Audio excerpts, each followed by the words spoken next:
श्री सद्गुरु देवाय नमः। भाई बहनों, आज आपको एक ऐसी सत्य घटना बताने जा रहा हूं कि भगवान का आदेश मिलने के बाद भक्त ने कैसे उनके आदेश का पालन किया। इस कथा को पूरा जानने के लिए इस वीडियो को आखिर तक अवश्य देखिएगा।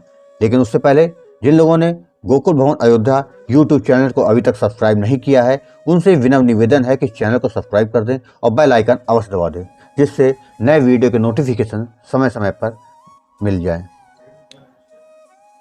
इस घटना का सिलसिला लगभग 40 वर्ष पूर्व शुरू हुआ था, जब चंद्रकला शर्मा जी के समधी श्री गोकुल चंद शर्मा परिवार सहित हरिद्वार गए हुए थे। जिस दिन उनको नीलकंठ महादेव के दर्शन करने जाना था, उसी दिन प्रातः जगने से पहले उन्हें स्वप्न हुआ कि वे दर्शन करने जा रहे हैं। रास्ते में उनके आगे आगे 3 साधु चले जा रहे।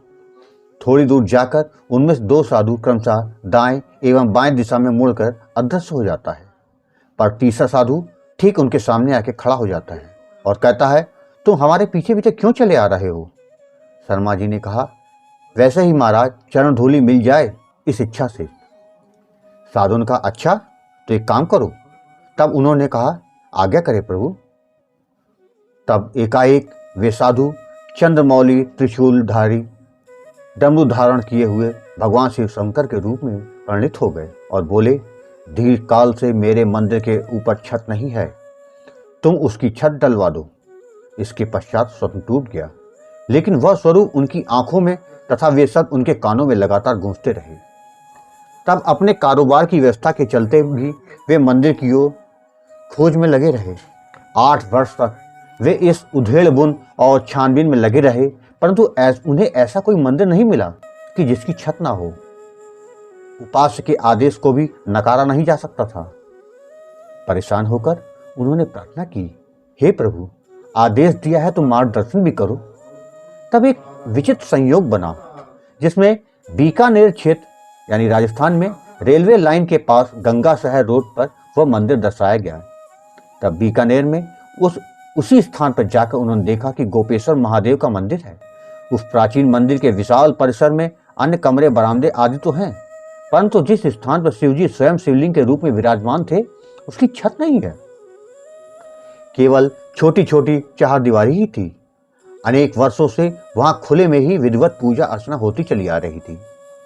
तब उन्होंने मंदिर की कमेटी के मुखिया लोगों के सामने अपना उद्देश्य रखा, परंतु वे लोग उनसे सहमत नहीं हुए, क्योंकि चिरकाल से वहां के लोगों की यह धारणा थी कि जो कोई इस मंदिर की छत बनवाता है वह नष्ट हो जाता है अथवा छत गिर जाती है, जिस कारण राजस्थान के राजा महाराजा भी छत बनवाने का साहस नहीं कर सके। अतः इस विचारधारा की अड़चन से उन्हें बहुत प्रयत्न करने पर भी छत डलवाने की आज्ञा नहीं मिली। अंत में शर्मा जी श्री गंगा सागर राजस्थान गए।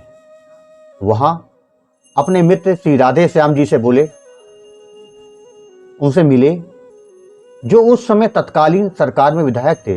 तब श्री राधे श्याम जी ने मंदिर ट्रस्ट को विश्वास दिलाया कि यह कोई करोड़ व्यक्ति नहीं है और ना ही इसमें इनका कोई अपना स्वार्थ है।